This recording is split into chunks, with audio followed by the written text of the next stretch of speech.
allegiance to the flag of the United States of America and to the republic for which it stands, one nation, under God, indivisible, with liberty and justice for all.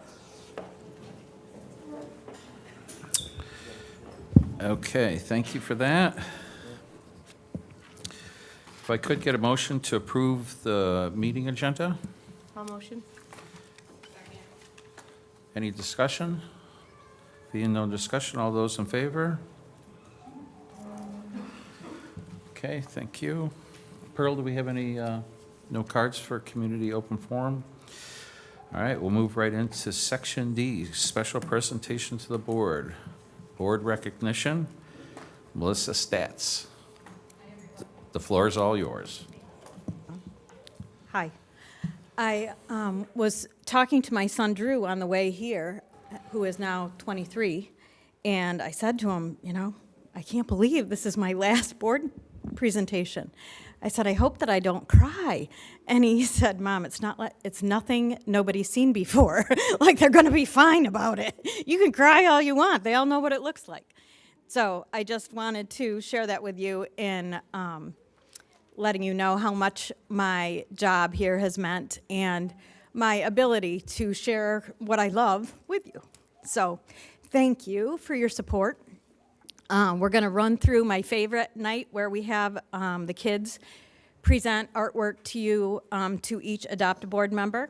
So we're going to start with A. Cole, and Mr. Sherman is the Adopt a Board member from that building, and Aviana Van Auken is here to start us off. Oh, she brought her original, too. You want me to hold your original? Perfect.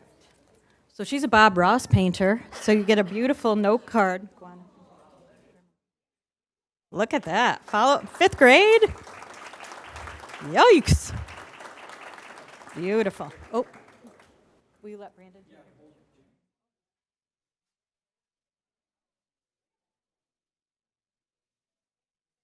That's a picture.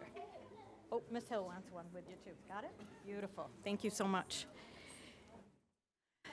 Mr. Mather is the Adopt a Board member for Brewerton. And we have Avery Baldwin, whose teacher is Lindsay Staley. She's a 4th grader, and she's going to come up and present her artwork. Here she comes. Go right up to him.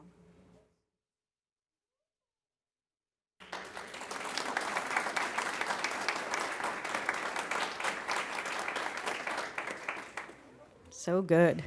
Mr. Tackman's not here tonight? Mr. Calabufo will be Mr. Tackman for a few minutes.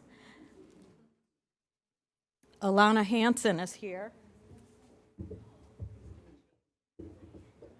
And this is one of Mr. Williamson's students. I can show you the original. They did a beautiful print of this colored pencil drawing. Sure. Yeah. There we go. Perfect.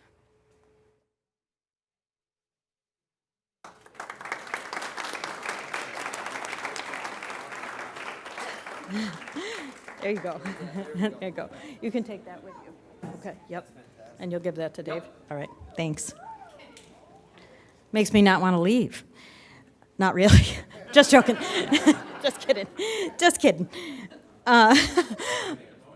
Yeah, Mrs. Wood from Hastings Mallory. I think that Gwyneth's brother Gabe is going to present her note cards. She's a 1st grader. Or maybe Gwyneth's going to come with her mom. Yeah. Oh, she's gonna. Perfect. So Gwyneth, show Mrs. Wood your beautiful note cards. No, or don't. Oh, here comes Gabe. He's got it.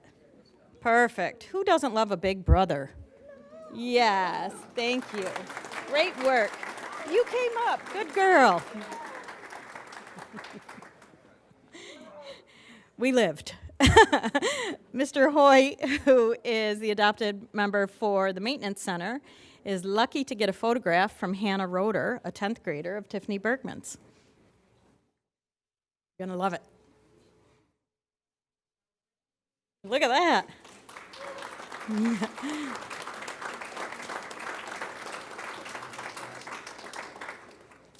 I just have to say, Hannah's father, Orion, was one of my most favorite students. A long time ago. And Casey Morey is Millard Hawks' adopted board member. And Carly Ray is here to present. Carly Ray did some beautiful note cards.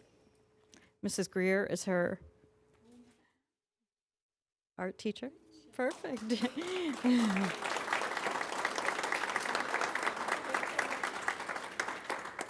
And then I saw my girl Abby Tetral here. Yes, she's here.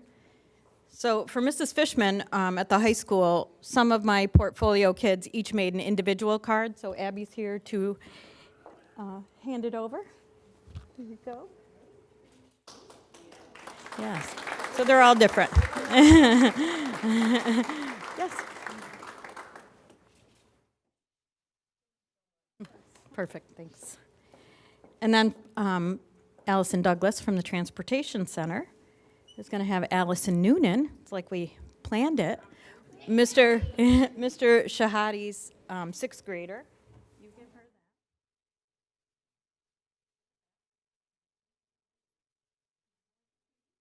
that. Yes.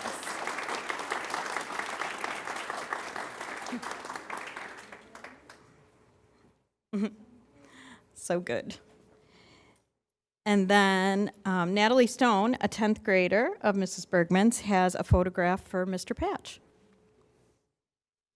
She's also doing a painting of this for Studio 2, so woo woo. Yes.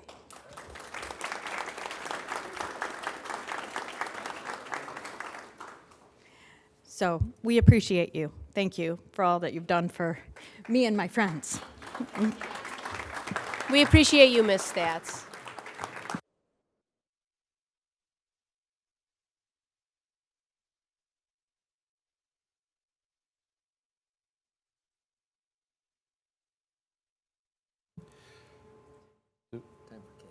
Time for cake? It's my favorite part of the meeting. We'll break for cake, and we'll resume the meeting shortly after that. And you're all welcome to stay after cake for the board meeting if you want. All right. Nobody ever does.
I know you wish that I had left, but I didn't.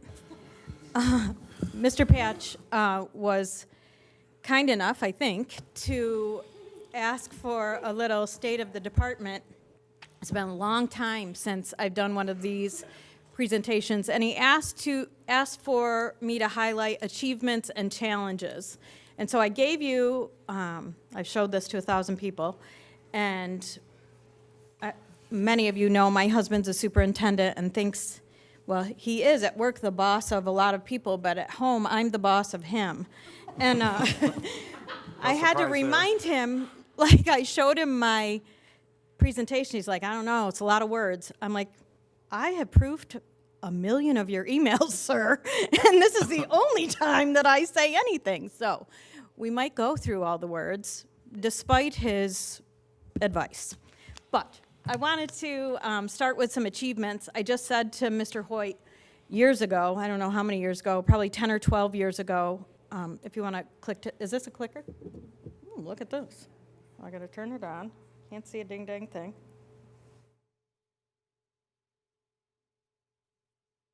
Somebody help me. Who's coming for help? Anybody in this group? Yeah, you? Come on. Here we go. Look at that, Penrod. Penrod, working the thing. God, I'm so glad he came. So I had said to Mr. Hoyt years ago, he asked us if we would hang work in the Constantia branch, which was where he was. And so he put up bulletin boards and we started there. And then we did Brewerton. He was at Brewerton. And then we recently, a couple years ago, when he moved to Central Square, we did Central Square. So every 6 weeks, every art teacher for their building gives a piece of artwork for each bank. So kids rotate art through the Fulton Savings Bank system in the district, and it's a huge hit for the kids and for the grandparents. And a teller at a bank is sure to tell me if the grandma came in before the work was hung, because so it's a big deal for everybody. And I'm grateful that Randy gave us that opportunity. For years, we've done library shows at the Noble at Brewerton at each level. You've all attended at least one. We do the Oswego County Student Art Competition and have done that for years. That's in Pulaski at the Salmon River Fine Arts Center. Scholastic Art Awards we've done for a long, long time.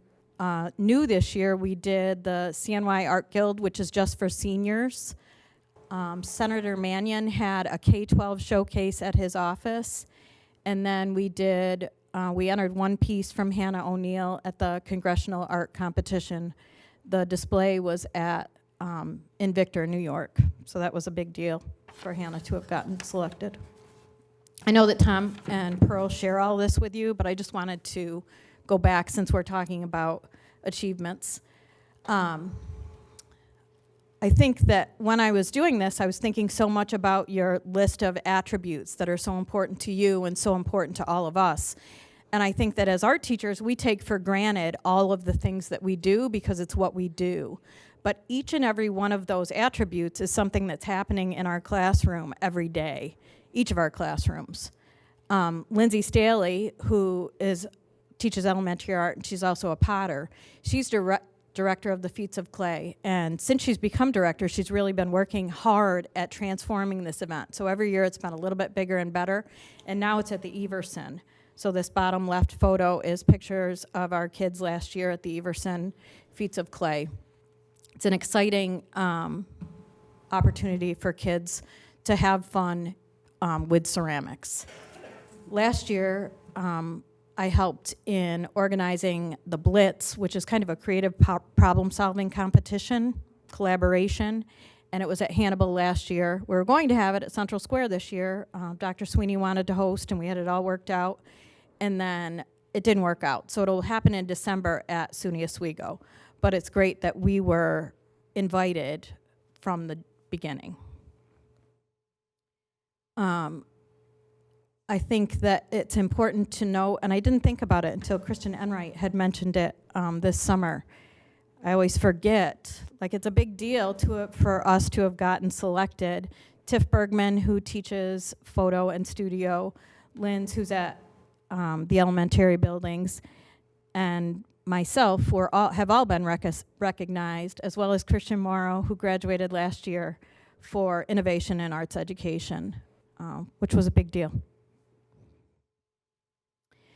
So and again, I don't really realize how much we do until I had to stop and think about it. So last year, Andrea Greer, and this year, Lindsay Staley are hosting, college and career readiness. The internship opportunities are huge, and they have both had students, high school seniors, who are interested in elementary art ed. So they both hosted students, and Andrea's student last year, Faith Hutnick, is at SUNY Oswego. So it's just so great to have that influence. We've had 1 million practicum teachers and student teachers through SUNY Oswego's MAT program. All of the ones that we've had at the high school currently have a job. Like, I really try to keep track of them to see if I can lure them back if we ever have the opportunity. And it's just been a great thing to influence someone's career.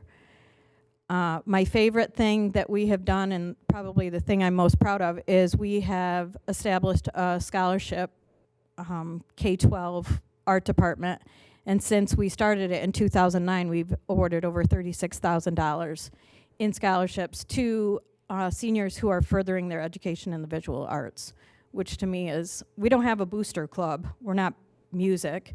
We don't have, we're not athletics, so it's us who are doing it.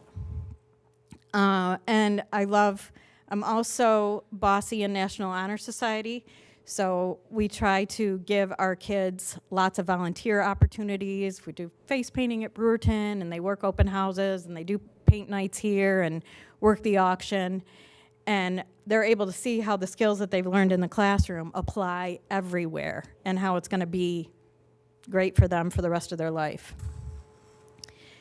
Money is always an issue. Maureen and Stacy Gleason have been so good to us over the years. Anytime there's money to be had, they give it to us, which I appreciate. I was talking to Jack Johnson today, who's fixing a kiln again. Everything we use is consumable, so it isn't like we can buy a standing desk or whatever and keep it for 10 years. Andrea Greer's tables are falling apart. Like, we don't buy things like that, because everything we put our money toward goes away, and we have to buy it again the next year. Aaron Phillips and Kristen Enright have made this cool planning sheet, so kilns are on it for the next 5 years, just because they don't make them like they used to, and they get burned out like crazy. So literally, I'm always worried that because everything's more expensive, we're going to have to increase our budget. Although I appreciate our budget, I think we'll always need more money. Tom and I have talked about this for, I feel like, all the years that Tom's been here. Elementary staffing is always a challenge because they're split. Lindsay Staley and Katie Wood are both split, and they each have over 600 kids. It's a 6-day schedule, so I see these kids 30 times for 40 minutes, not to say that there's a snow day or a field trip or somebody's sick. Like, it's really not a lot of time. And because of that, they have to do double everything that the rest of us are doing. And they come to everything. So 4 open houses. They come to the board meeting. They got to bring 2 kids. They do all the things. 4 sets of parent-teacher conferences. They got to know all the staff. They got to do all the sub-plans, all the seating charts. And I think because they're so sweet and the kids love them and they make pretty things, that we forget how hard they're working. And I don't want you to forget that.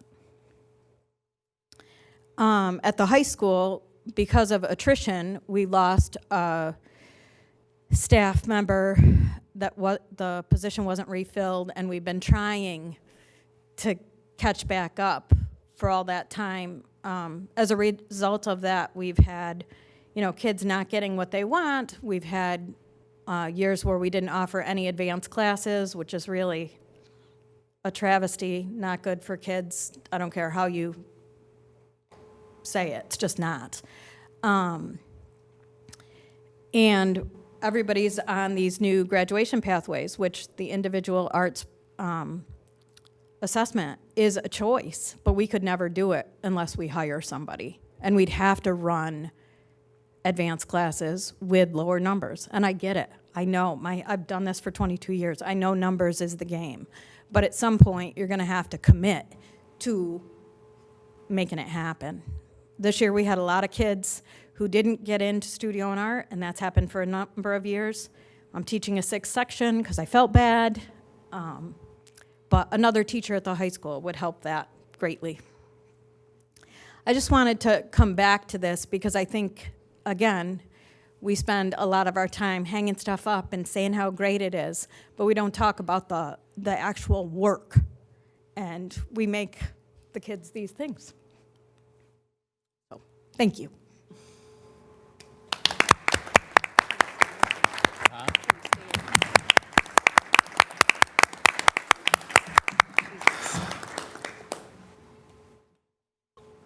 Well, I'd like to thank you for all of your hard work, and it's much appreciated, and it's in the beginning, it's an exercise of the work that you all put forth and do. And I know sometimes it's hard to talk about yourselves, but it's enlightening for me and for, I'm sure, the other people on the board, and I just want to thank you for all your work.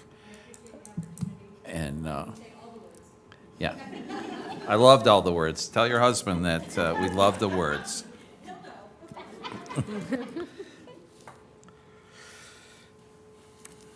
Okay, electric buses.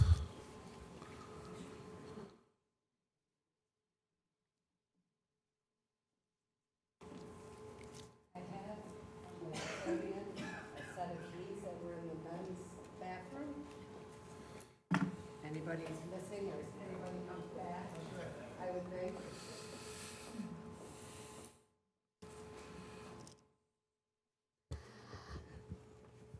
All right. Kathleen's working on this. So I'm trying again to have a Zoom link with the people at the company that are doing those fleet studies. So Kathleen's gonna, we think he's there, so in just a few minutes, we'll get to that. We basically are just doing a quick update from this. We did it last December. I wanted to bring it up quicker this year, because I know you're going to school boards, and this is becoming a new, the hottest topic going. So we do, Central Square does get a high transportation aid ratio. We're at 88.1%. As you know, voter approval of all buses, which has become the issue. We saw that last season with the electric bus vote going down. There still is no plan for that at SED. When you purchase buses, they are amortized across 5 years. That's been established by SED, so we basically bond for 5 years so that we're paying the debt at the same time that we are purchasing the buses, and as it runs off, we get another set of buses. The new electric buses right now have an amortization schedule of 12 years, which that's another big discussion because they're probably not going to be good or alive in 12 years. There is currently legislation on the table to move it to 8 years. We pay these twice annually with equal installments, interest and such. So what does our purchasing look like? This is our last 5 years of bus purchases, our propositions. We are looking at, for 25, 26, it's 7 big buses? Yes. 2 small and 1 small wheelchair bus. And we got the different prices. It's not as bad of comparison. The $1.6 million is diesel, the $1.95 million is electric. We have figured out, I shouldn't say we, the New York bus sales people have figured out how the grants are working. So they are able to give us the estimates on what those rebates would be. So this is what we're looking for this year as far as buses. This is what it costs electric, but this is what it's estimated to be with the rebate program. So it's not as bad as when we first discussed it last year. We have some more information now. So the first column's your diesel pricing, the second, the full electric pricing, but the third column is the electric pricing after the rebates. One thing I did ask bond counsel that writes the propositions, when we put the proposition out there, we will have to tell the full price and the possible rebate. We can't put it out there at the after price, which doesn't really help us, just something to think about. So in our fleet, we'll review this again, we have 88 vehicles, 62 large, 22 small, and a couple each of vans and Explorers. And this is how they work out, which I'd like to show you because we are getting well into we're not at 10 years and we are below it. So, because Tom, you had asked me about this. If you think about 27 being when you first have to buy the electric through 35, that's a 8-year span. We're pretty close to 9 years with our replacement cycle. So that means every bus would need to be purchased that would be electric. Is that a possibility? That's always the discussion because we've had these Gerardian, is that how you say it? Do a fleet study that included the charging requirements and the infrastructure analysis. And they, in March of '23, that's what we talked about last time. And they said approximately 41 of our buses currently would be eligible to be electric. Now they've updated it in May of '24, and they have changed some parameters, and now we're looking at 21 buses are all that are eligible for electric. So I have these guys hopefully here to discuss the two assessments and to explain to you what changed in that assessment process and how they go about it. So Kathleen, if we can get them, that would be great. And this is where John deals with them more than I do. Gabrielle.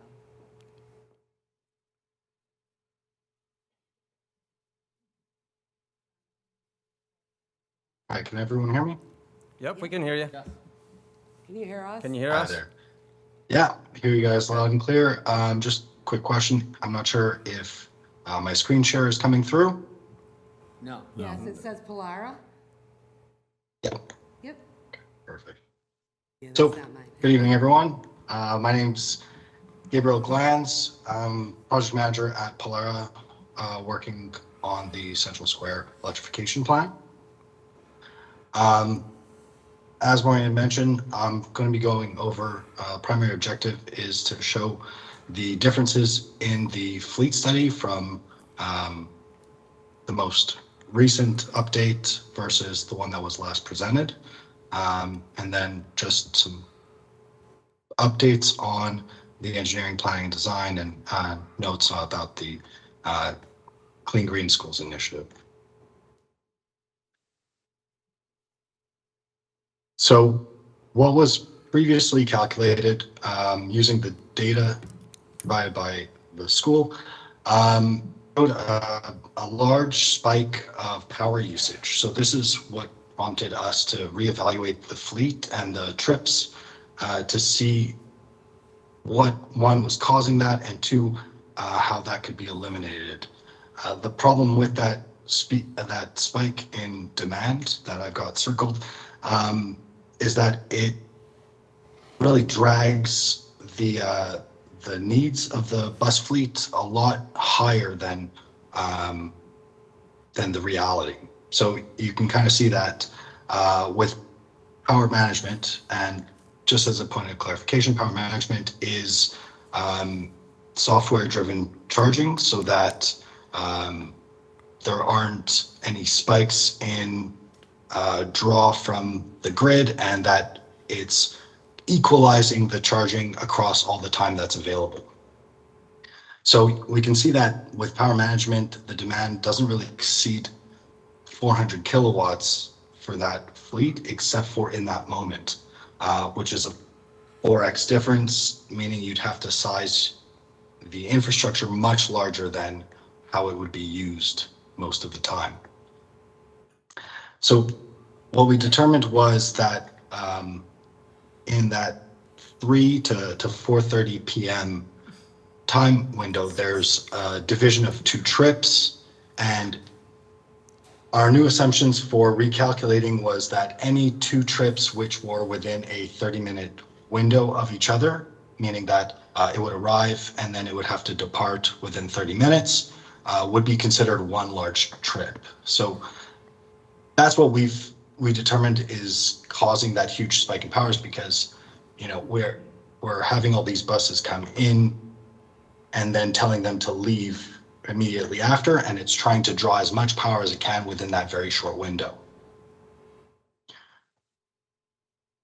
So the result of this is that not all of the battery capacities for those buses can attain both of those routes. And I'll go over the results in just a moment. The reason for doing this change, one, we're trying to be as realistic as we can be in how the operations are going to work. If we're allowing maybe a 30-minute window from arrival to departure, and the calculation is considering that time allotment for charging, then it might not be realistic. What with having the parking time and then the connection time and then the charging to actually consider that moment. So that is one item. Another is a large spike in power often results in an increased cost within that time frame, especially if it's uncontrolled and within peak hours, all things that would be outside of the control of the school. And another thing we've considered, knowing that this will likely eliminate some of the bus routes as they are right now, considering current technology, with the advancement in bus and battery technology, we would anticipate that throughout the course of the electrification of the entire fleet, the ranges would see a much greater increase, being able to attain those two trips within that afternoon window with only evening or midday charging. Any idea how many years that would be, Gabriel? Well, it's tough to say because we've seen it change so drastically within the past 2 years. I mean, just within the past, I think, 6 months, we've seen the release of buses with battery increasing energy storage of about, I think it was 35%. So the bus selection, the bus manufacturers, these are all factors that will play in. But at this present rate, can only imagine that, 300, 400 kilowatt hour buses, 5 or 6 within the next 10 years are quite reasonable. So the end result of the recalculation of the study, while consolidating those two trips, is that these longer trips are not feasible for a large amount of the fleet. So Maureen had mentioned 40 buses. That's correct. These are considering the spares. It's 51. So, sorry, it was 40. Yeah. The last report was 40 fleet vehicles with 11 spares. And now we're considering only 21 of the fleet vehicles without spares. So those 30 buses or vehicles are the ones that we are considering. In future, the technology will match its needs. Just as additional details in the study, to satisfy the needs of these 21 vehicles, we're recommending at minimum the use of 16 level 2 chargers and 5 level 3 chargers.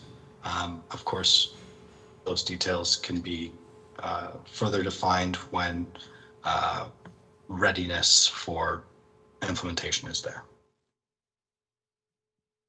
Maureen, can I? Yeah. Okay. Hi, Gabriel. My name is Christy Fishman on the board, and I just had a question about your last slide, just to clarify so that I make sure that I understand what you're saying. So from previous 51 vehicles to current 21 vehicles, that's what you're referring to in terms of the electrical fleet that we could sustain right now with our current grid? Or I'm just a little bit, That's, sorry. yeah, if you could Yeah, just no, I'm- clarify what you're referring to in terms of 21 vehicles. Obviously, we have a fleet of over 80, so I'm just trying to understand what you mean by, Absolutely. reduction. So the 21 vehicles is what we've calculated as being the most feasible routes Okay. using today's technology, in particular bus and bus battery technology. Okay, so then 21 of the, how many routes are there, John? We have 74 routes. 74 routes, so less than a third of our routes can actually be completed with an electric bus at this Maybe like time? Brewerton area and close. Right, small cities. Yeah. Yeah, which is understandable where this technology would be productive. But, so what is the, I mean, maybe you're going to get into this, but the plan for the rest of it? I mean, obviously, we can't turn 74 runs into 120 runs when we already have a bus driver shortage as it is. And how the cold weather in our environment is going to play into those estimates. And if that's part of the further presentation, I apologize. Those questions obviously are at the front of all of our minds. Completely understandable.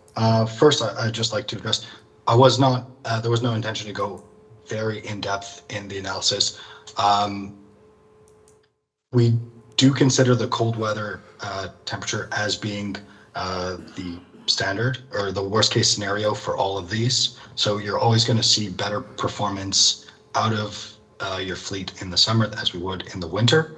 But this is on the worst day, calculated as the worst day of winter throughout our entire report.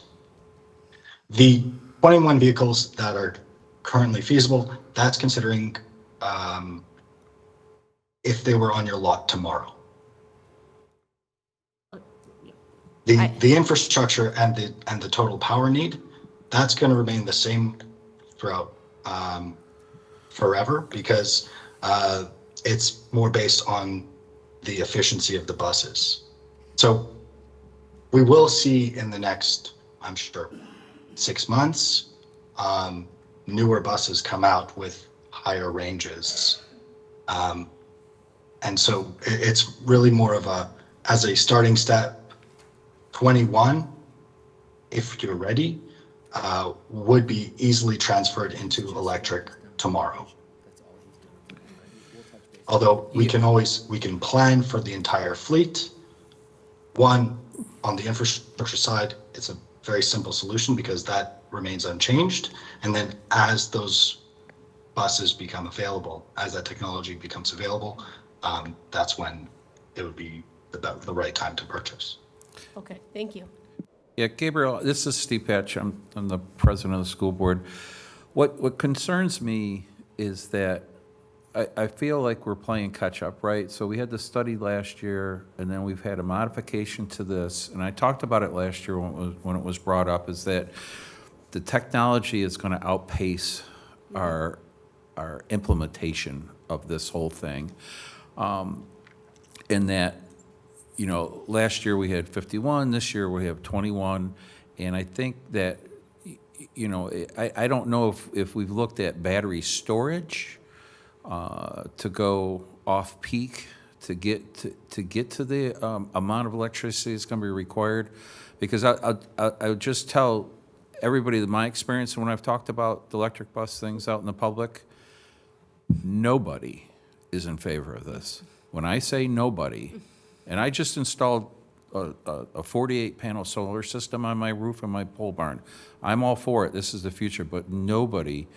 The only thing you have going for it is that you have Amazon Prime going around with delivery trucks that are electric. So as I said, the battery technology today is going to be substantially different 5 years from now, right? Electricity storage is going to be significantly different. So when I say, well, we're going to need a couple diesel generators to go off peak, that just it just makes everybody crazy. So I didn't know, so my question of this long statement is, if you considered battery storage for electricity for those peak times, is that something that's been talked about? So, in this particular application, we haven't discussed the use of battery energy storage. It is something that we do have experience with in other projects. The question for that is more of timelines. So as far as the infrastructure, like I said, the total amount of kilowatts that are coming from, be it a battery or the utility company, is going to remain the same between now and 15 years from now. Correct. The buses perform so well that, but they'll always have that same need. It's kind of like the size of the fuel tank.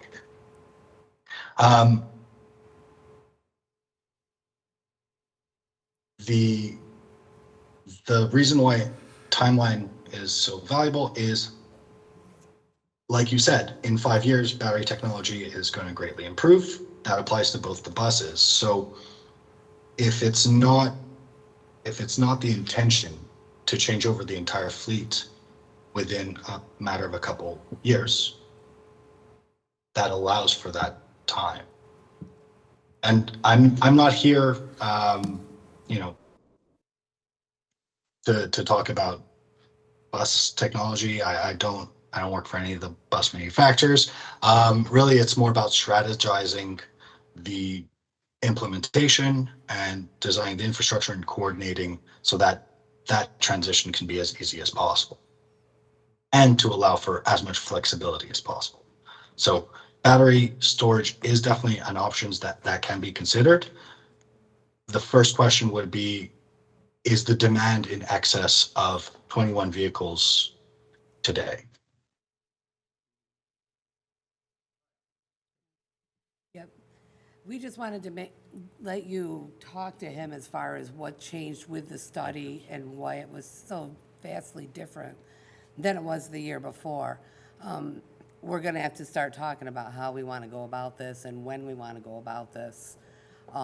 Whatever we decide to do, they will work with us to come up with an implementation plan. It's just a matter of when or how or, right. We want to take that next step. Yep, when we decide we want to step into the Kool-Aid. Yeah, I guess I just have one more clarification for him. When you say that the draw is going to be the same now as it would be in 15 years, that's assuming a fully electrified fleet, right? Because I would assume if there's only 21 vehicles charging as opposed to 84, then the draw is going to be substantially different.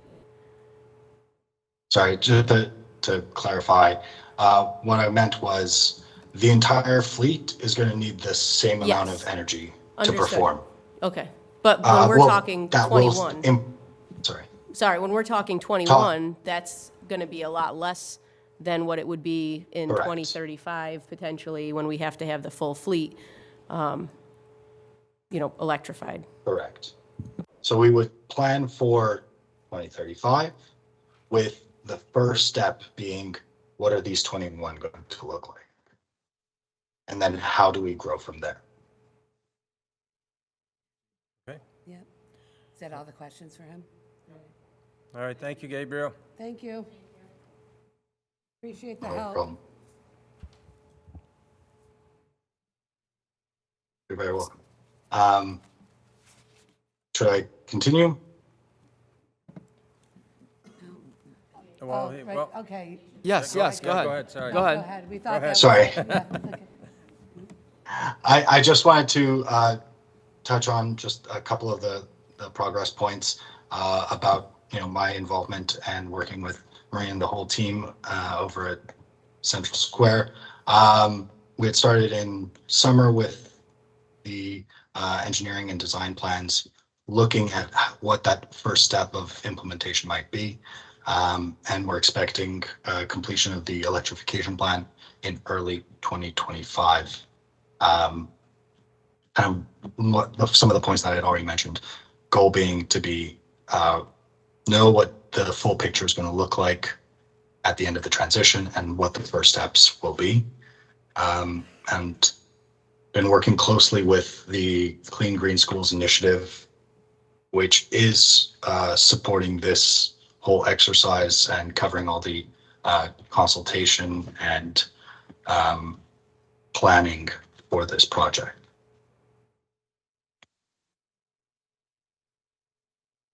Any other questions for? That was the last of it.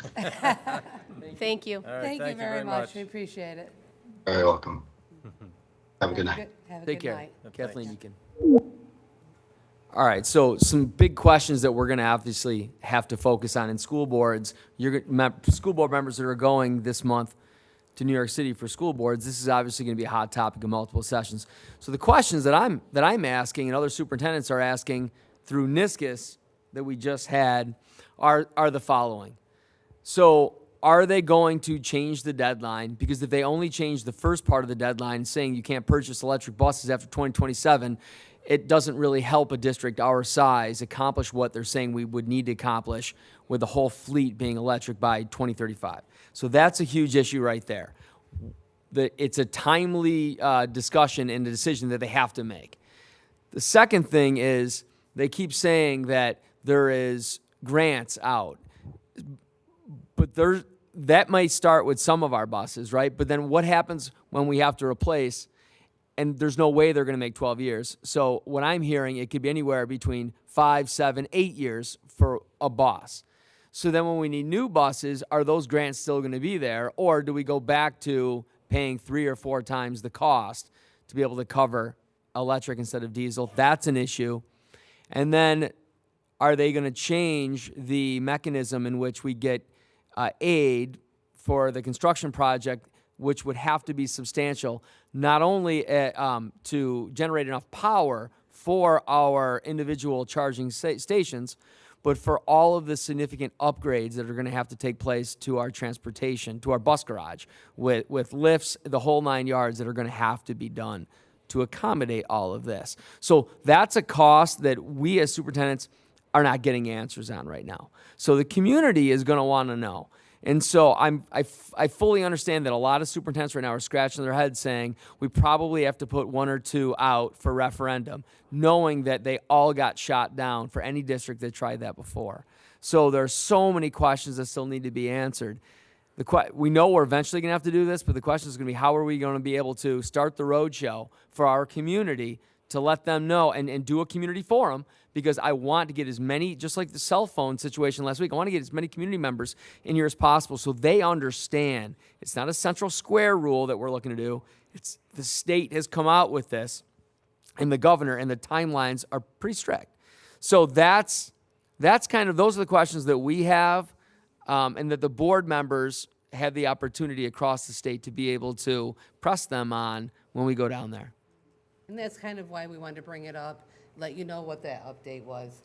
Our lifts do not need to be replaced. We did find that out Yep. since the last And time I we actually presented. had a bus, a demo bus, put it up in the lift, everything worked okay. Yeah. Now, we were planning on replacing our lifts anyways, just over time, they're getting old, but we don't necessarily have to just because of the electric bus. And so are they going to give us money to re-educate all of our diesel mechanics? We're gonna have to, I don't know, That I don't know about. Right. but they are gonna have to be There is money trained. to get the consulting studies done. Yes. We did put in for that. And then we're back at square one here. If we put all this up, the voters don't approve it, there's nothing in law saying what's gonna happen, right? I mean, in my mind, that's dangerous on 2 levels, right? I mean, if they don't approve it, we can't buy the buses that are on the referendum, so we get no electric buses. But we also didn't put out to get any other buses, so now we're running up against using buses beyond that period of time, because if we don't add buses to the fleet, then you're not gonna be able to retire any buses from the fleet, et cetera. And so, I mean, that's And a as it is now, when you two-pronged problem that order we have. electric buses, right now with diesel buses and gas, they'll go pending voter approval, and they'll order them. Right. They will not order a bus, electric bus, until we get absolutely voter approval. So that's even gonna put us back farther behind Right, the so eight we're ball. we'll be double back, because we'll be out the electric buses, but we also will have no diesel buses to substitute, unless we can have two referendums. We definitely Well, that's what we're have gonna do. two. Okay. We would have two. We would Okay. have But to. we'd have to decide which buses we wanted to make electric. Like right now, if we went back to the slide, we're looking at needing 6 big, 2 small, and 1 wheelchair. We would recommend, if we want to go down this route, that we have to start with, like, maybe just put 1 or 2 of the big buses out there. That would be conducive for those routes, Chrissy, like you were saying, small city mentality, Brewerton or whatnot. They'd be able to sustain that. Right, right. And, but- and we would be able to have just dipping our foot in the water when it comes to the infrastructure. It would literally just be purchasing a couple of the charging stations. But we would still have the regular, so all the buses they got shut down, that was a separate referendum. They still had all their diesel buses. The separate referendum was electric, and those all got shut down.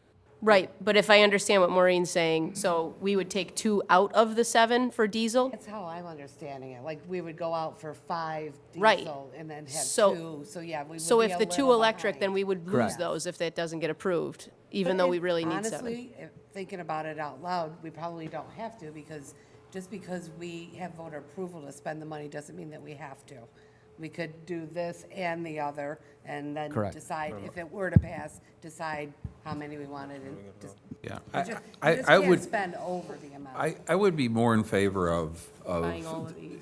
well, I think I would go out with, I'm just thinking out loud, go out with with your want with the diesel buses, right? We can buy them, this is what you need, you put that on. You're saying 721? 721, and then put out the electric bus. I would think that, although I would not want to support it, you really want to know what they think, then you're going to have to put it out. Do your roadshow, do your thing. But I think fundamentally, our next capital improvement project is really going to have to address the infrastructure of what we're going to need to require, right? So if we at least can get the groundwork, so you've got the electrical requirements that's going to be needed, the concrete pads, the stanchions, where then when we're ready to go, let's say, my hope, maybe 3 years from now, when technology has really gotten a lot better with battery technology, charging technology, I think storage is going to be a big thing. We're going to have,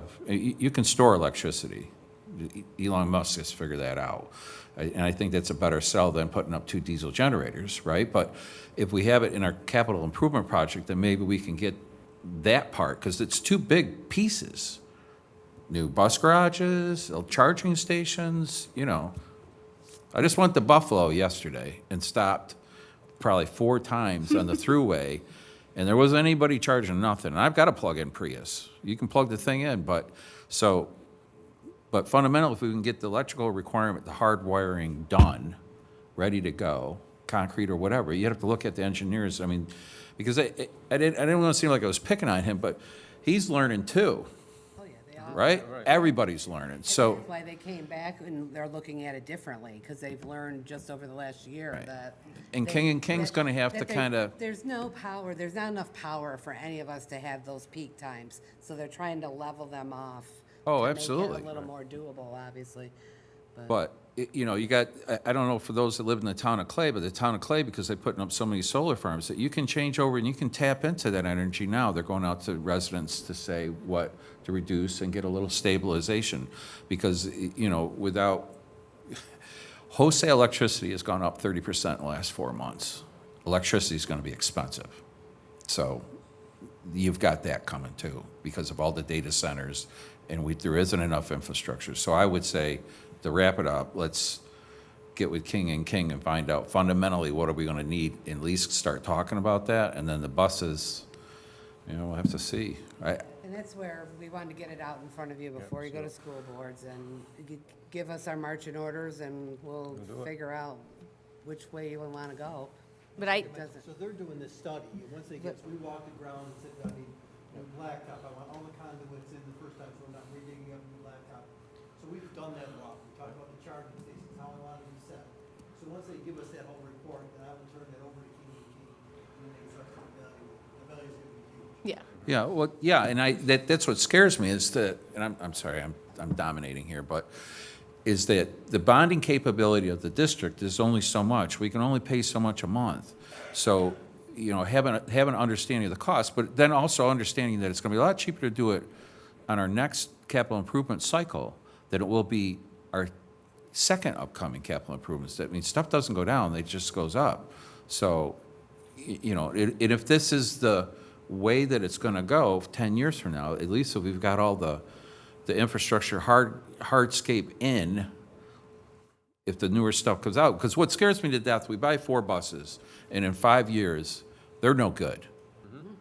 You know, and we've worked a long time to bring our age of our fleet To that, that's what I'm saying. to down, right? And then, We still have a lot to learn too. Like, I mean, what is the warranty on these batteries? Suppose, you know, these batteries start dying in 3 years. What's the added cost? And then we don't even have mechanics that can fix them when they go I down. believe the warranty is gonna be 8 years. That's what they're saying, but I don't know 100%, but that's what the hubbub And is according to right our debt now. service right now, we can't even put out a capital project until 2027, correct? Correct. And that's about our, what do we say, our maximum allowances. You can only spend so much per building on capital projects every 5 years. Right. I just have a quick question. The number of buses, is that based on the, and I don't know the answers to that, so it's just a brainstorm question here. Is that filling with, like a bus, is that for every student to be able to be on the bus? That's my question. That's what we have total Number in one. our fleet. Well, and this is my other piece, so this is just brainstorming. Do we have to have a bus for every kid? Number one, because there is a ton of people, and I'll use myself for an example. I live right here. My kids never attended a bus, but guess what? That bus stopped at my house every day for 4 years, and I would just wave to them. And it's kind of like, That's the unfortunate thing. I and believe and we have and to I have know seats down for here everybody. in the parking lot there is 100 kids or better driving to school, and I know that bus is going to their house, and they're waved on, and they're waiting idly until mom and dad are gone. Okay, we'll wait 2 minutes, 3 minutes. Well, you do that with 100 kids. Unfortunately, We they get make that us. call every day. Well, and that's my They make us question. accommodate for that because you don't know. One day they could say, well, you know what, he's not going to drive anymore. And then all of a sudden we don't have the bus or But the. my question is this: is other school districts, and I don't know, can we have it where I can sign a letter saying my kid's not going to ever ride the bus, type thing? But that, It's not. Don't say that it So- won't work No, because that gets there's to- a lot of there's Brewerton, there's Central Square. Kids ride and drive. So then what happens though, because I deal with this as the McGinney-Vento and residency person is, and then all of a sudden you move out of the district, another family moves in, they absolutely need the bus. So for long-term planning, you have cities where they have there's walkers, right? Yeah. Because it's like, that is the community school concept, because it's right there, and the kids walk a mile and a mile and a half to get to it. In rural districts, they say, no, everyone needs to be picked up. And I get it, we still have some kids that walk because they live on your street, right? So they just walk up over, but they do make us purchase buses to be able to accommodate every single student. So there's no way to kind of get a waiver. Well, to and say- I'm not saying not to accommodate them. I'm saying you don't have to stop to their house. You don't have to go, like, we have a registrar. When that person registers for school, we know where they're going to live. So now we know that they got to go to, are they going to ride the bus? Yes or no?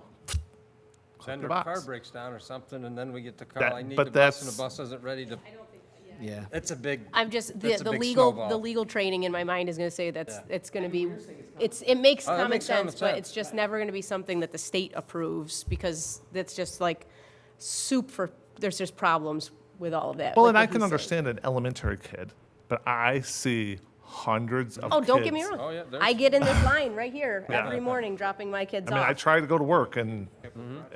if I'm pulling out of the driveway at 7:35, I am not getting out. You know. Right. No, I trust me, I'm on the same page, but I don't see, to Tom's point, they have to plan to pick everyone up. I will tell you, with my kids, because I am the only high school, middle school kid on The road. on that road, because there's only 4 houses on my road, I know the bus driver, and I've told them that if Kenny's not riding, I will let that bus garage know if Kenny's riding, so he doesn't have to come down, and they don't wait 2 or 3 minutes at my house. He'd come down, and if we weren't out there at the mailbox, he'd start backing up to turn around and carry on. So I don't know, how much time would be saved. Certainly some, but it's not 2 minutes every And so stop what, with the what you wind. guys are saying is common sense. It's courtesy is what you're saying too. We have some situations where McKinney-Vento, which I think there's a lot of people that don't understand what that is, because I get phone calls from parents that like want to report that they saw a Central Square bus in Auburn. They saw a Central Square bus in the city of Syracuse. Like, what are those bus drivers doing? They're leaving the district. And I explained to them what McKinney-Vento is, that we're obligated when somebody becomes homeless, they can go anywhere up, they can't go more than 50 miles away from the home school. And so you have no idea how many times I get a call from John or Harry saying, we sent that bus up to Oswego. We sent that bus to Auburn, and no one's got on that bus for the week. And we call the parents and say, listen, please just let us know, because we can utilize those drivers in a different capacity because we need them, and we don't get that call. And it's very frustrating because the driver drives all the way out there. So to what you're saying, Randy, makes perfect sense. If we could if New York State would allow us to exercise Well, common and sense. that's my question: is it a rule or a law, or is it a whatever? Every kid. Well, we'll await your Orders. Going back to the capital improvements in the infrastructure, are there any grants that are available to put in the infrastructure, not just the actual bus purchases themselves? Yes. Yep, there definitely is. There's no, I don't know if I'm going to say this right. There is, I don't know which is which. There's either grants to bring the power to the school and then the infrastructure's on us, or the power and then the grants there, and vice versa. It's one way or the other. I can't tell you which side of it. We haven't got it. Yeah. Right, we don't. I'm not sure which side of it it's on without going and looking it up. So there definitely is some. They're hoping that they are helping us get through it. You're still there, John. Still in the picture. And, He tried to get away from I it. tried, yeah, but they're like, he's no, they're No. still there. no, we're not going to let you off and open up the door. But I will say, I drive around this community all the time. I see bus drivers all the time, and they do a marvelous job. They really do. They're stopping at the railroad tracks. Before I never really paid attention, where now I kind of see, and I try to wave to every single one. They don't. They probably think I'm just a freak, but they do. I think they do just We have a great team. a marvelous job, and I Thank appreciate you it. very much. That means a lot to me. And I also want to give kudos to the drivers that are dealing with the 49 issue, because I can't tell you, I drive through there to drop the kids off and pick them up. It is incredibly congested, and yet they still move over and let the 30 cars behind them go by. And so thank you to them, on behalf of all the commuters and people bringing kids in and stuff like that. It saves so much time not getting stuck behind a bus picking up 14 kids on Morey Road. So, If we had a swear jar put on that route, that detour, we could fix all our problems. If there was a charge for it. All right, thanks, everyone. Thank you. Are you? Okay, Aaron. And Christian. Oh, yeah, see, I'm already. I love data.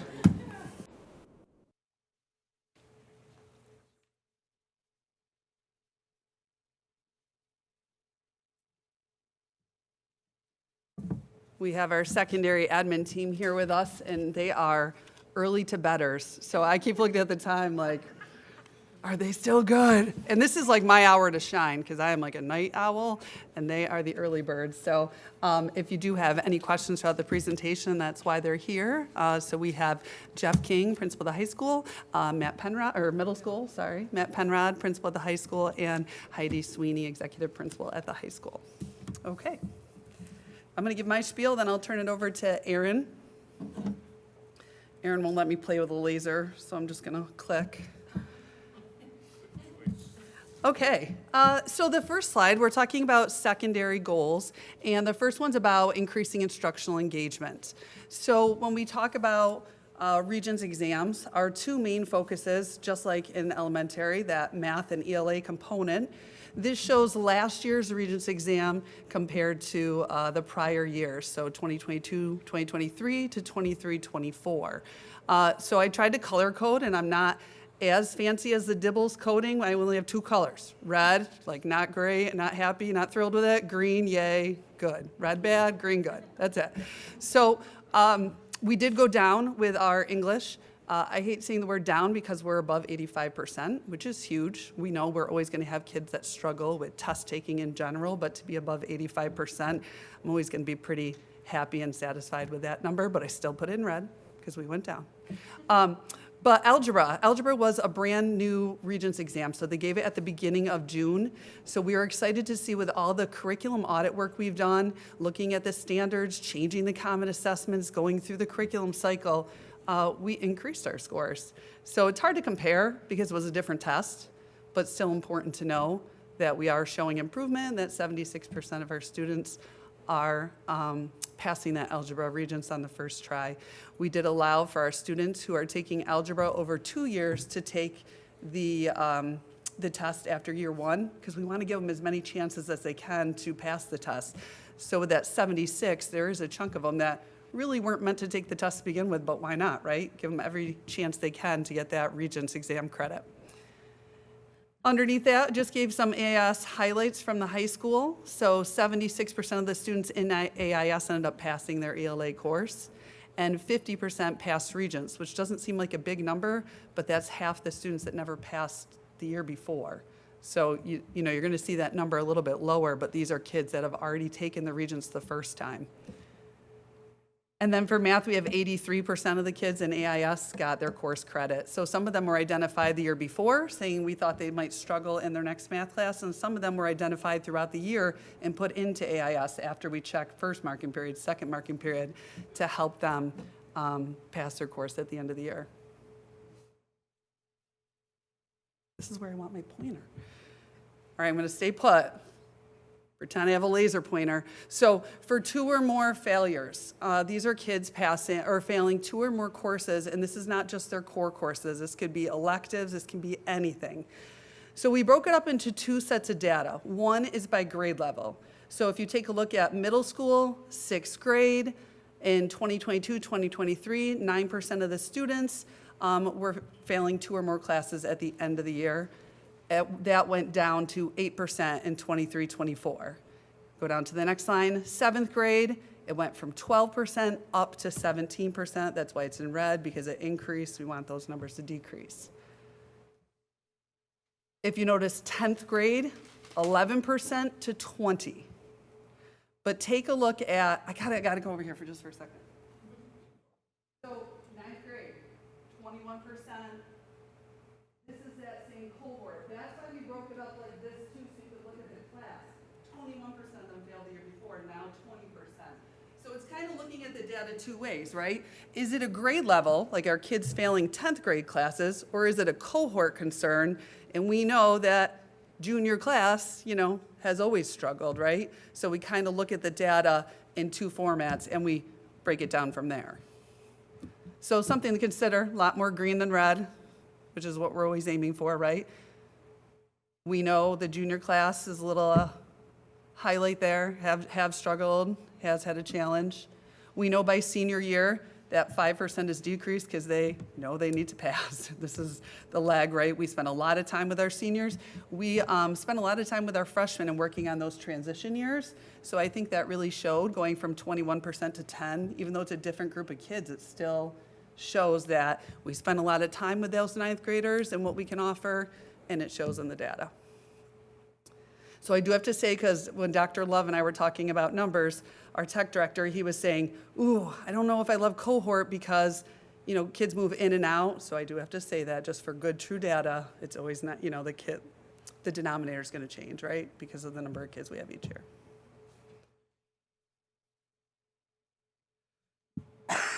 Kristen, Although this is not our goal, oh yeah, go on ahead. the last slide, Yep.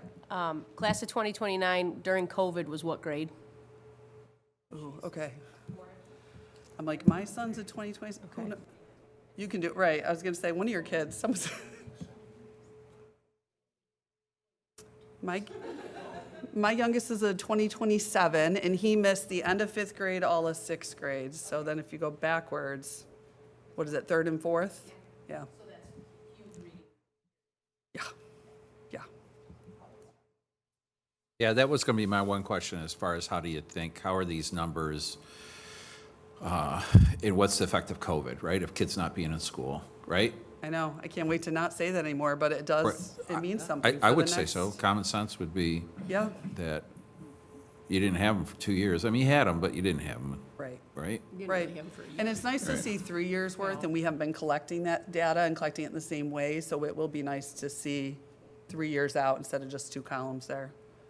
Yeah, 'cause, I mean, I see it, you say it as far as level of effort, but to me, it's a, it's a maturity thing. I mean, you could pick on the middle school, but really how, it's that transition up to high school and that workload and that independence and, it looks like they're getting, going into 10th grades, they're really still trying to figure it out. Exactly. They really are. And when you go down to the, drill down to the data, you're trying to look at what classes are they failing? Is it electives? Is it classes they want to be in? Is it core Right. classes? You know what I mean? Like, that's a lot of the work. This is the big picture, but there's a whole lot more to it. Is it a specific individual's grading system? Is it, you know what I mean? Like, we have to have all those conversations. Sure. That's why we get this data pulled for us every market. What I would like to actually see the data, and I'm working on this, is when you look at the number of people the families are moving.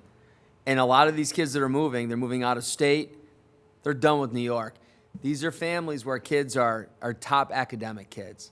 What we have coming into Central Square, not across the board, but a lot, I would say a majority, come with significant needs from a different state to us, from the south up here, or from the city of Syracuse, with they failed everything. So when I look at these transcripts, they failed everything. So now they're coming in here, and data's great, but it's important to look at that and say, in fairness to our teachers, they're also being handed students that have never passed a course in their life. And we have more and more of these students coming in, living with grandparents into our district. I see it. It's at an astronomical rate. So when you look at it, our enrollment is kind of like plateaued, but it's a give and it's a take. So the ones that are leaving, if you look at some of the academic, it's tough to lose some of those kids. And unfortunately, a lot of the students we're getting are coming with to our teachers with significant needs. That our teachers doing the best that they possibly can. Or like juniors and have 3 credits, So it's Correct. like- Correct. They come to us as juniors with 2 or 3 credits. Right. They don't even nearly have enough to be able to graduate, but they're ours now. We've had pockets of kids, at least in special education, move in too, that they haven't been to school in 2 or 3 years. Correct. The previous school didn't account for that, their place the foster. Or they've been homeschooled for 3 years, and now the parents want to give them to us at high school. Does this include the credit recovery kids and stuff like that that are attending like a BOCES program also? So the two or more failures includes the BOCES kids, but when you say credit recovery program, do you mean like the summer school numbers? No, like, I know there's a program at BOCES, I can't remember the name of it, but it's like CARE? a care The program. CARE program? Yeah, and stuff like that, and the special needs kids that are like going, what would be fifth, Yeah, Fulton. actually, the CARE program helps our numbers. Most of them are passing their classes. so- I just didn't know if that was including those students, or is it just the physical kids here at PB Moore? Yeah, we talked about it, and I think Ted and I decided we were including everybody because we wanted a good sample of all students in their coursework that they're passing, so. So I'm that too 99% can sure skew it this to a is- different Yeah. level. Yeah, and depending on how many attend these programs each year. Well, and attendance, and those programs, usually they don't have the best attendance records either on top of Right. it. Right. But it's important because they are receiving high school credit, so they count, there are students, they're still, their grades Well, you apply. mentioned kids are coming in with their senior year with 3 credits, and then that's what I was like, whoa, that's more like where they would do the credit recovery type. Right, yeah, we only have like 1 student in that program, so, yeah, we have small numbers in some of those all-TED programs. Kristen, I have another question for Yep. you. Is there a way, and I don't know, do we track, like, if we go back, or actually, right here? Oh, yeah, right here. So is there a way to track, like, how many children, let's say, for instance, class of 20, I don't even know, like 20, like right here, the 7th graders, for instance? Okay. Is there a way to see how many 7th graders came from a 6th grade cohort versus how many of those 7th graders are new to the district? Just so we can kind of see, maybe, for instance, it looks like it jumped 9 points in the 10th grade, but realistically, only, 40% of those students were Right. current Central Square students. Yeah, I mean, we didn't plan it for this group because this is Right. like bigger picture data, but I have to say that both schools, the middle school and high school, implemented MTSS full-blown last year. I know high school was the year before that as well. But they focus on, so it's multi-tiered systems of support. It's tiered levels of intervention, level 1 being at the classroom, and then more extreme as you go. But they focus on 3 categories, so it's attendance, behavior, and course performance. So they're always looking for those connections, right? Attendance, and that's what made me think of it. It's also like enrollment. When did you get here? How many credits did you come here with? So when we talk about them drilling down the data, that's what those MTSS meetings do. They help identify students and why and where, and they really get down to the nitty-gritty of it. I'd really be interested to see maybe at the next data presentation, if we could see how many of these cohorts or groups of children actually, were affected by children moving in. So just so we know whether, we have something to look at that 11th grade level, or if most of those children were new to the district. So how many of them were all the way through, or maybe what percentage are new entrants? Yeah, like, Okay. that'd be nice to see. Yeah, that's.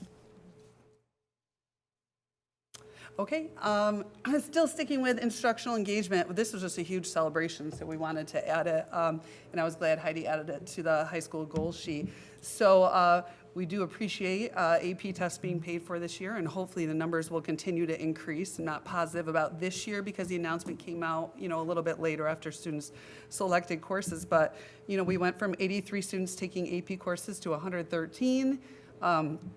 121 exams total, 97 of them got a 3 or higher. If you search, just do a Google search of New York State colleges accepting 3, 4s, or 5s, you will get a giant long list. My son and I have been thoroughly enjoying looking at that and how many will take credits depending on what level you get. But it's amazing to see that 97 of our kids, so 85%, well, we'll round up, 86% of our students are getting that level that they need to be accepted into the majority of colleges in New York State. So that's huge. Yeah. It's all green, favorite color. So next we have our attendance. So this is our chronic absenteeism rate. So again, if they miss 10% or more of school, that's 18 days or more of school. So we're looking for all of those numbers to go down, which they did, not by huge percentages, but we know that our impact on attendance has a lot to do with things outside of our control. But the things we do have control over, we were able to make some gains. So we're proud of that. Yeah, that's a huge, right, because we talked about that, Right, like how do you make movement on absenteeism, Right. especially at the higher level, right? Like Yeah. there's not, I mean, this was a thing, Patterns put going in back, place. just when you started, Tom, is, as a goal to drive this down and have the numbers go down is a big deal. It's a yeah, big deal. even by half a percentages, you know what I Yeah, mean? Like yeah. it's huge, so. It's going in the right direction, absolutely. Yeah, yep. I give a lot of credit to the MTSS groups and the committees Yeah. for doing that. Fantastic. And our overall graduation rates, they're always very behind, so you'll notice that 23, 24 is not there, and that'll be in next year's presentation, so we get them very late. But overall, 89% graduation rate for 22, 23. We have some work to do with students with disabilities, but again, it went up 67 to 73. These are giant jumps. I still remember Steve saying that. Connie used to tell us no big giant increases. I'm still going to say that because I'm worried next year we made so much green this year. I'm going to be like, remember those big jumps last year? So, It sometimes happens. some of the stuff is made in baby steps, but, it's looking good. And we know about our graduates from August because some of you were in attendance at that graduation.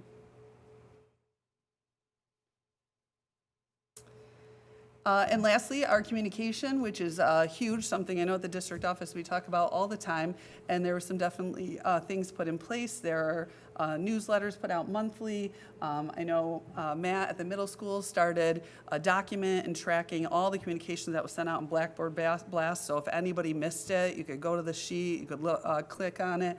So yeah, overall satisfaction by parents. We gave it 3 times a year. This was the average from the 3 different times we gave it. They went from 83% satisfied to 87, and then 86 to 91. Yeah. Okay, I'm gonna turn it over to Aaron. I didn't cough on it. Well, if I could just say, to me, it's satisfying to see your superintendent's goals, what you focus on with the administration, and everybody working on and actually seeing improvement is something to be, proud of. I think it's important to say, this is where we're gonna go, this is the goals that we're gonna try to obtain, this is gonna be the method, and it's really, putting in place all the things necessary to get where you're trying to go, and to have the results speak to that, I think is really, it's hard, it's a hard thing to do. It's not easy, it's hard, and I applaud it. And we welcome any board member that wants to see the process. So we're doing goals right now where we meet with elementary principal individually or the middle school staff combined or the high school staff, and we look at last year's goals. We just did this at the high school for about 2 o'clock today. And it's great to see the alignment because then you see it, and then it drills down to their action steps. And I got to really give credit to Aaron and Kristen because, and Christy Smith's involvement with special ed part of it, because they get so in the weeds with those action steps to be able to work with our principals that are doing an amazing job because they do the exact same thing with the teachers at that level. So to see that continuity and alignment, it is impressive to see. It really is. And if that's something that a board member ever wants to watch, I welcome that because it is a great process. Okay, so here are our state test results. This is the second year with the new standards being assessed. So we have, I know you all know that we have a new RIC data person that is working with us, Lisa O'Neill, and she is in the process of working on getting us some reports. There's an issue with the RIC right now with the data that's being pulled, so she's trying to work with them. But we have a 3-year trend report so that we can see at the building levels which standards are those that are giving our kids the most trouble. That's what we base our benchmark kind of questions on, are those, we're not going to include benchmark questions or passages that the students are doing really well on because we know that they've habitually done well. So we get those areas that, the teachers are working a little bit more on and that the students, to make sure that they're moving in the right direction. So for example, context clues, our students were not very good with that skill a few years ago, so we have started putting that on our benchmarks, and the last 2 years, when we were looking at data, the kids were improving with that. So we're just waiting for them, and Lisa knows exactly the reports that we want, so that will definitely help us. So the chart below, I know it's little and small, but I wanted to keep it there so that you can, I know you've got the hard copy, that you can see the results. But, so our 4th grade students made growth, and our students that are proficient, and proficient is, and I just want to go back for a minute. The title is the continuously enrolled. So a lot of the questions that you just asked Kristen were about enrollment. So we can pull data a couple different ways. I look at the continuously enrolled because there's a lot of students, to Tom's point, that move in and out that might test with us, but they don't count for our scores, and it depends on when they move out. So they might move out in, let's say, February, March. They would count, so they might go to Liverpool or whatever. Their scores would kind of count on our stuff because they did the most of their learning with us. So it just kind of depends on when you move in and out. But I pulled the continuously enrolled for consistency purposes. These are the kids that have been with us all year, start to finish, and these are the results. So our 4th grade results improved for the proficient scores. Our 5th grade students went up, including our students with special, with, the IEPs, our special education students. So that's a cohort of students that we know as we drill down. And this year, we're really focusing on those subgroups, attendance issues, social, emotional, or socioeconomic, and students with disabilities, really taking a look at those different cohorts of kids to see where is it and what's the population of students that we need to address more, I guess you would say. So the students with disabilities is definitely one that that we need to work on. And my belief is you have expectations for kids. If you have high expectations, the kids will reach them or get really close to them. So that's something that we are pushing is, it's not that the kids can't do it, they just can't get there yet. They will get there, and we need to make sure that we're giving them the scaffolds and the support so that they can get those words off the page, because it's about reading and writing, and that's what this is measuring. So.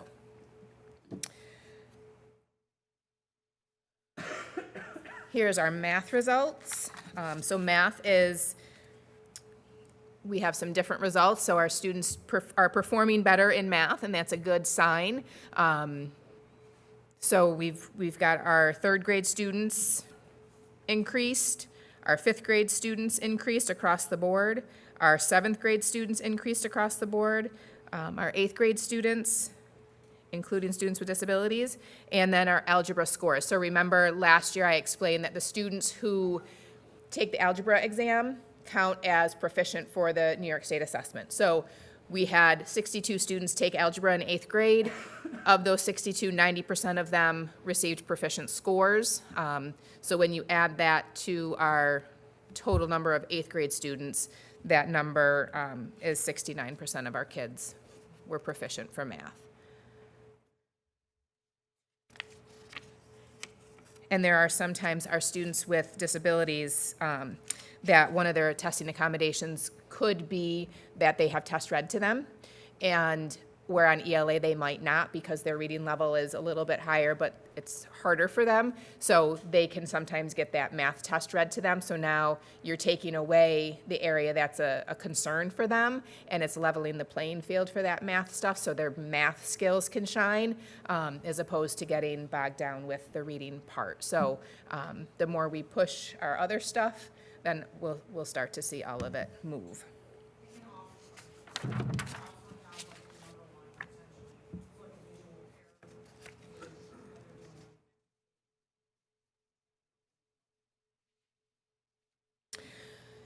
So here are our students who have tested versus not tested. You can see the number increases as they get to middle school. And our numbers for ELA are different than our numbers for math, because what happens is the kids will start to take like day 1 of ELA, and then they come in and they say, no, I don't want to take day 2 of ELA. Jeff and his team make calls to say, explain to the parent, they've already sat for day 1. This will count as a 0 for them, so can they sit and finish? And he has gotten parents to do that. Not 100%, but every student is a win for that. And then they come in and they say, I'm not taking it for math, and we're just gonna start right off the bat with that. So, so our math results. And then some kids know, and their parents know, that they struggle more with ELA than they do with math, so they might opt their student out for ELA, but then have them take math, because math isn't their struggle or weakness, which doesn't really help us, because then we don't know what ELA skills they really need to work on, because we don't have that with them. Aaron, is the eighth grade, that huge jump likely related to algebra? Because the kids math? yeah. Yes. The kids taking algebra do not take they the do state not, test. correct. Yeah. So they receive a not tested score for math. Yeah. We'll pull like 90 out. Right.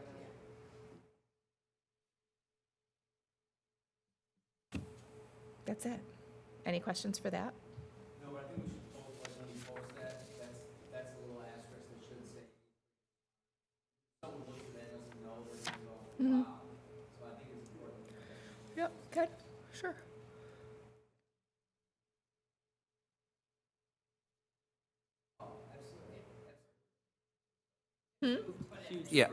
Yeah, I'm sorry, I should have, yeah, the number of kids taking the test, right? If we go back 6 years, there was a big beat of Oh, the it's drum. definitely improved. Yeah, yeah, yeah. 100% it's improved. And it's really, it gives you the feedback as far as where kids are, right? Yeah. So you're not flying blind. Correct. Right. Is how they take the test. Now, it might be a bad day, you get all that, but having the kids sit down and. Right. And the numbers at the middle school, it's not necessarily like an opt-out movement. The kids don't want to sit for it. Yeah. So their parents say, okay, my kid doesn't want to sit for it. Yeah. And that's like no, my kid said that to me too. Why do I have to, I'm like, because you're taking the test. Sit down, go and do your best and do whatever you need to do, so. Or for Sit back. what my experience was in the middle school is Tommy's not sitting for it. Right. So the number of calls that I would get the days of the state test, can you just please send a waiver in? Why do I have to do it? This person and this person and this person, you know, so. Yeah, and one of the things that Jeff and I talked about last year was the last few years, the kids have they've exited the classroom, and they've gone to the cafeteria, larger space, and well, my friend's going down there, so I want to go down there. So they all stayed in the classroom this past year, and they were like, no, you're not, the only thing you have to do is read. That's all you can do, or sleep, really. So Summerly, give right, her the test. right, because I'm not going to sit here for an hour and do nothing and read. So, yeah, so it's not like the parent saying, no, I'm not. It's the kid saying, no, I'm not. So, yeah. Anything else? All right. Thank you.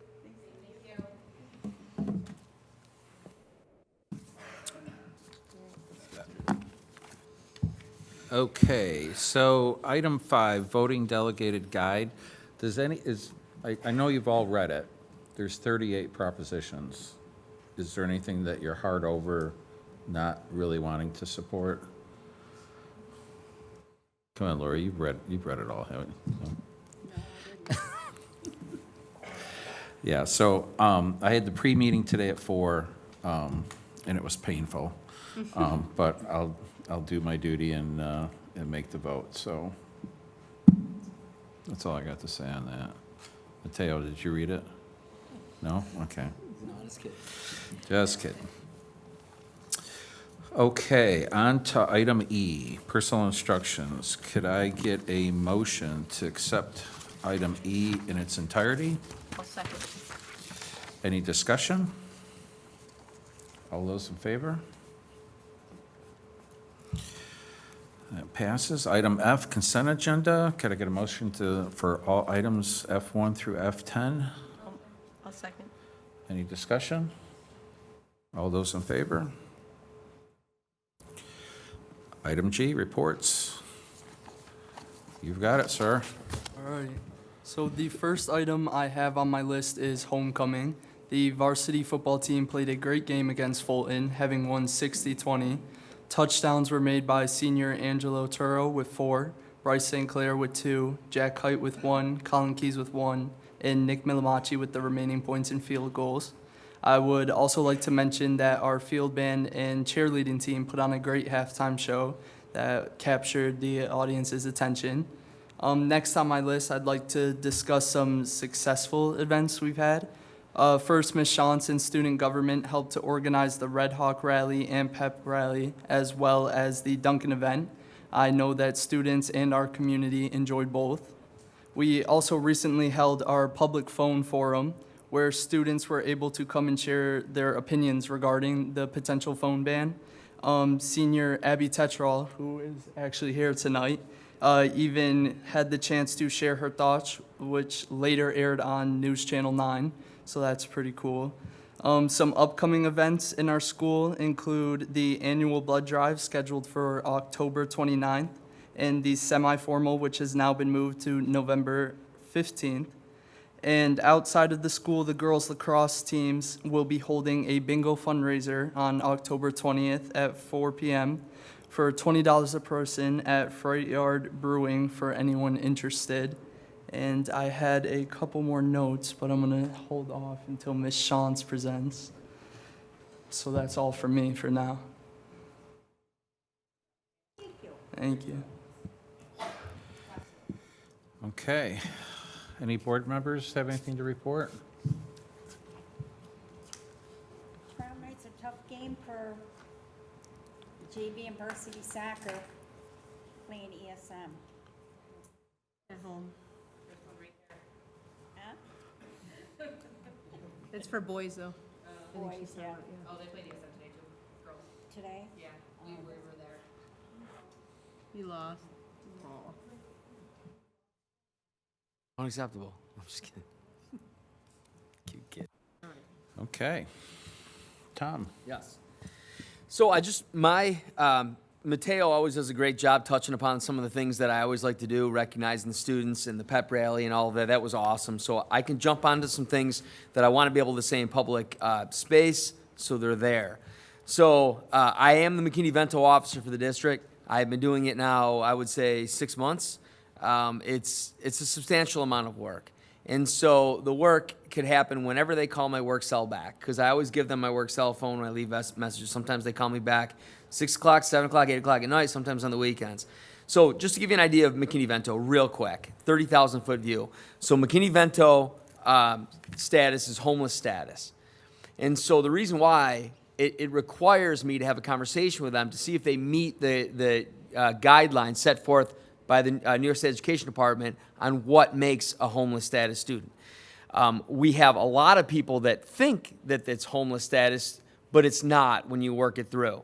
So if somebody has established residency and they're in the same place for several months, they've established it, then they then have to then enroll in the district that they are residing in. In the meantime, and there's a lot of honest reasons where horrific things happen to families. A house could burn down, or just be deemed not safe, electrical or whatnot. The family's evicted, or they have to leave. You have things where somebody, they lose their job, their income is gone, and they have to then stay with a friend or family member that lives anywhere within 50-mile radius of their home school. And so there's legit reasons, and we have to check up on them, but also in a good way. We have part of our grant money that goes to help support, and Aaron does a great job with that. In conjunction with our principals, our social workers play a huge role in that, to help the family with things, whether it was a house fire or whatnot. So we do that. So that's McKinney-Vento. Then there's some residency situations. So let's go back to McKinney-Vento. It's not homeless status. If parents are divorced and the father gets an argument with the daughter, and the father lives in our district, and now the kid's going to go live with the mother who has an established residency in another district. That's not considered homeless. And sometimes that turns in to parents being really upset with me, just saying, just do it. It's a gift of public funds if we did. Right? So that's McKinney-Vento. Then there's residency issues. So all law firms, not just Bethany Centrone, our school attorney has said, you can't use affidavit paperwork to give parental guardianship to somebody else to keep a kid or put a kid in a district of your choice. That's not allowed. So there's reasons for parental guardianship. Something substantial happens in the home, and we work through all of those things, and then that could be, now they're going to live with a grandmother, but it's been documented. They work with CPS, they work with the county. But in the absence of all of that, they can't just say, we moved, but we really like Central Square, so my kid's going to stay with the babysitter to get on and off the bus. Or they're going to live with grandma and grandpa. And I explained to them that New York State views residency not by one parent lives in the district, one parent lives out of the district. It's 100% dependent on where the child actually resides. And if a child resides 100% with a parent living out of the district, then they have two choices.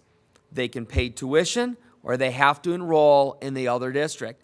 And I know it sounds crazy, because if one parent is still paying school taxes, you would think that would be enough. New York State says it is not. It has to be where they reside. And a lot of the conversations that I have are good, and parents were just they didn't know, and they understand. Some parents are very upset, and they say, well, I moved to Syracuse, but I can't find a babysitter. So you guys have to deal with this, and they have to stay with the grandparent. And I say to them, I'm so sorry, but that is not the case. And I'm always respectful. I don't say, well, you should have thought about that before you moved, or I don't give comments like that. I represent the district. So I always lay it right out there. Most of the time, Pearl's standing right next to me when we're having these conversations. So there's a lot of confusion about that, all right? About what is, what makes a residency, what is McKinney-Vento. I already talked about how some people don't know why they see Central Square buses all over the place outside of the district. We're obligated. But we're also obligated to do our due diligence because once they've established, so I took a system over. No offense to the person that was doing it before. Honestly, it's probably a full-time job, is just being a McKinney-Vento officer. Because when a certain amount of months have passed and they've established a residency, in a lot of cases, they got a house in Syracuse or wherever, they still want their kid to be bused to Central Square. And then that becomes a series of about 20 to 30 phone calls per case until they realize that they can't. It's a gift of public funds for us to send a bus all the way out there when they've established residency. So there will be people that are upset. I'm sure there will be people that contact board members or go on parent forums, but we follow all regulations set forth.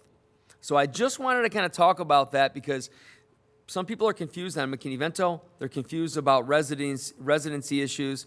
They're confused about, let's say someone's getting homebound tutoring, but the parent lives out of the district. They don't know why we can't send a tutor out of the district to be able to provide those services. Next thing, Micron update, October 10. We are meeting again. All the superintendents met already once with Matt Cook and Robert Simmons from Micron. He's a wonderful guy. He is the most approachable person you could ever imagine. He's always flying here, there, whatnot as part of his job. He oversees a $500 million grant that Micron works with school districts and local communities that people can write grants and get things. And so that's what we're behind the eight ball in this county, but we're looking to make that up. So at October 10, we're going to be meeting with Robert Simmons again, and we are going to talk about this huge kind of meeting / presentation. I originally said we'll host it at Central Square. It might need to be more centralized, so it's fair for the entire county. That's what we're going to nail down. But then we're going to have all board members invited to it, all administration invited to it. But then I would like to have it in a venue where community members are as well. I'm on the Chamber of Commerce, so is Brian Mather's on our chamber, and the two go hand in hand. It's like goal 4 for us, the district partnership with the community. We have hundreds of businesses in our area that are also kind of in the same boat we are. And they want to make sure that they've got the infrastructure changes, that they're ready for a massive influx of people that will be moving in. I know there were some bats that were endangered, and it's 100% happening. And so they want to be ready. So I want to be able to have a venue where they can talk as well. So people know, because there's a lot of people in upstate New York, especially in our area, that are pessimistic as a result of the state government. Right? So we're like, well, we'll believe it when we see it. And I get it. And I'm not like, being negative to any of those people. I know why a lot of people feel that way. I used to be one of them. But I can't say it is happening. And the October 10, we're going to lock all that down. And then I immediately want to let the board know on those next steps. And then we'll be putting stuff out to our administration and hopefully anyone that is interested in attending. So it could very well be at SUNY Oswego that can hold this. So that's Micron update. Next thing, again, Mateo mentioned the cell phone forum. I give a huge shout out to our student government and Mrs. Shantz, student government advisor, that really helped put that on. Our administrators did a great job. And then Ted did a great job. Ted Love, our technology director, in really organizing it. So a letter went out at 3 o'clock today, so if any staff members haven't seen it yet, I tried to make it as easy to read as possible. I just basically thanked everybody that came to it, and I put a link to all of the feedback, and it's a 12-page. Ted did an amazing job. I think I had it, and I gave one away to someone in the hallway. But it's 12 pages, it's linked in there, and it's all organized on different topics. So that's a lot of great feedback. There were a lot of parents, literally from when I was driving home to when I got home, I probably got 20 emails from parents saying they weren't able to make it, but are we going to be able to, do a survey? And I said, we are. So a parent survey already went out that was in this link, and I even put yellow highlighting so the parents would see that's their link. and I think we already have 155 responses, and that it went out at 3 o'clock. So there are a lot of parents that are, and so now we'll aggregate all that, we'll break all that down as well. And then, as I said here, there's just 3 kind of like questions that I asked that I'm getting a lot from parents. What will next steps regarding cell phones and other electronic devices, what are the next steps? And I talk about the surveys, the 3 separate surveys, and the one for the parents/guardians, that just went out. The staff one, my goal is to get that out tomorrow to them, as well as the one out to the students. Who has the authority to create policy? We've always said this. This group right here. This group makes the policy, right? Which is so important in school districts now more than ever. And that's a huge power and responsibility put on our board members. So the fact that this board really wants feedback, Christy and Steve were there. They both mentioned this. They thanked all the stakeholders for coming because essentially, if the governor, and it looks like she's probably going to do this, if she invokes a statewide ban or restriction, whatever, policy, we're thinking then she's going to then task each individual district to come up with the policy and then submit it. That's what I'm thinking, kind of like the back to school after COVID, very similar reentry plan that had to be approved. So the best way for the board to do this is to really look at the feedback. And I just gave all of you a lot of his 12 pages that Ted was able to aggregate, but now I'm getting, we already had 155 responses, and that's just today. And that's just from the parents/guardians. So there's going to be a lot of information for you to be able to look at. I think the overall consensus, and the 2 of you that were there, tell me if I'm wrong, that everybody recognized that there needs to be some restrictions, right? How we go about doing that is going to play a role in the feedback that we get and ultimately what the board would like to do. And our job is to enforce that. What will the district do with the feedback from the September 30 cell phone community forum and the feedback that we get from 3 surveys? And as I responded, all the feedback will go directly to the Board of Education. I would like all of you to be able to have viewing access so when it comes in real time.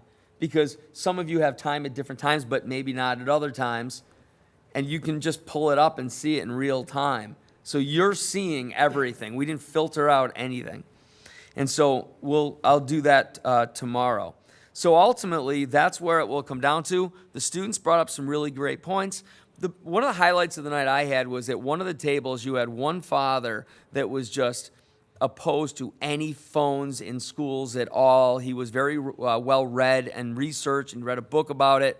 Then there was a teacher there, then there was a student there, but then there was another parent that didn't feel the same way, that felt that sense of security that if the kid was having a tough day and a meltdown, that the kid, not during class, but could just let the parent know, I'm okay.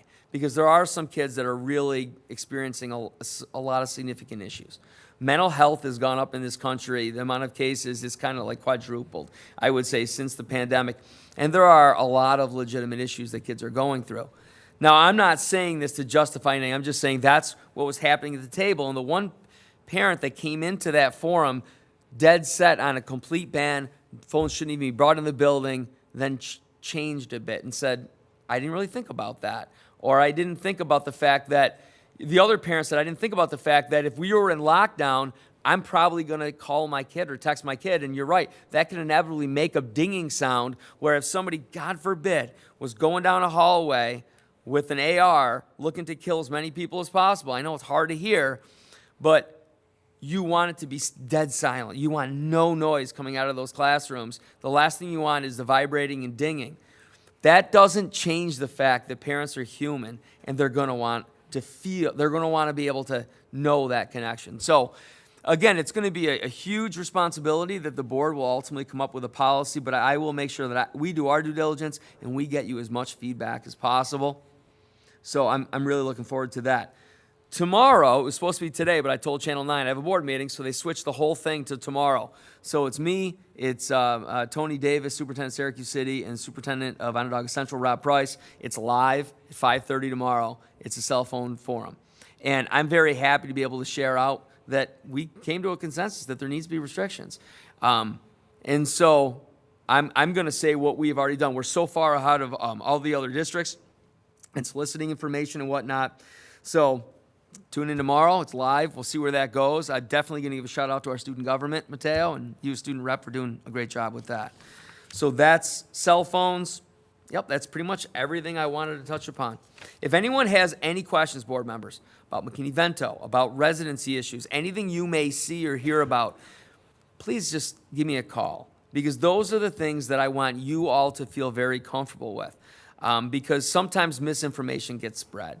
And that could be very damning to a district, especially if it's put on a forum by a staff member that's not accurate information. Because what I don't want is people thinking that we're not following the rules or that we're harassing people. We're not.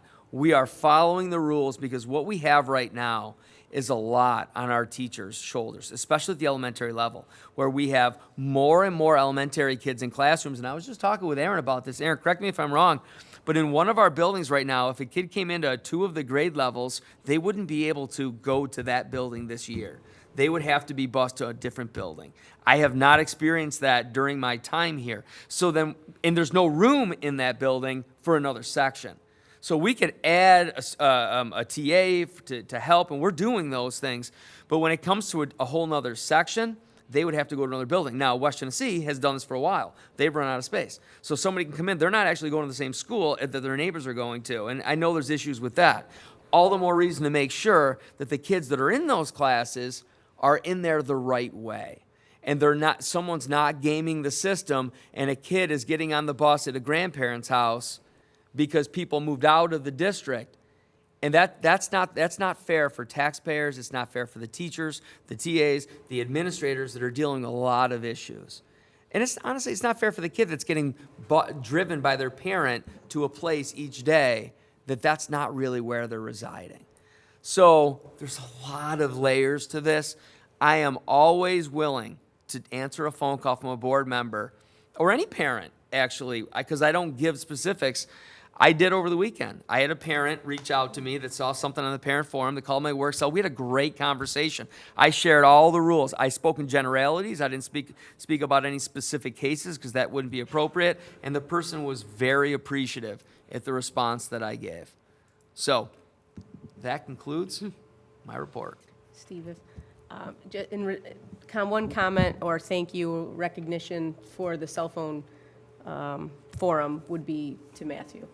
I thought the presentation he gave was incredible and very helpful. I think that helped some of those very strong-minded people that came in that were one way or the other. The data that he put up about how much time adolescents are spending on devices and how distracting they can be and things like that. It was phenomenal. I'm glad you brought that up because that was in the letter that I sent home, the email.